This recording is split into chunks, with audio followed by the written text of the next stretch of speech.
Taste the Daily.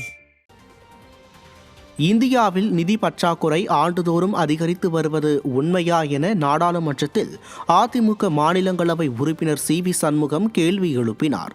நாடாளுமன்றத்தில் எழுத்துப்பூர்வமாக கேள்வி எழுப்பிய அதிமுக மாநிலங்களவை உறுப்பினர் சி.வி. சண்முகம், இந்தியாவில் நிதி பற்றாக்குறை ஆண்டுதோறும் அதிகரித்து வருவது உண்மையா?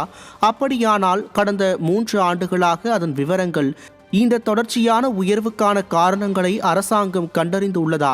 இந்த போக்கை மாற்றியமைக்க அரசாங்கம் எடுத்த நடவடிக்கைகள் என்ன எனவும், இது சாதாரண மக்களின் வாழ்க்கையில் தாக்கத்தை ஏற்படுத்துகிறதா எனவும், சாதாரண மக்களை பாதுகாக்க அரசாங்கம் எடுத்த நடவடிக்கைகள் என்ன எனவும் கேள்வி எழுப்பினார்.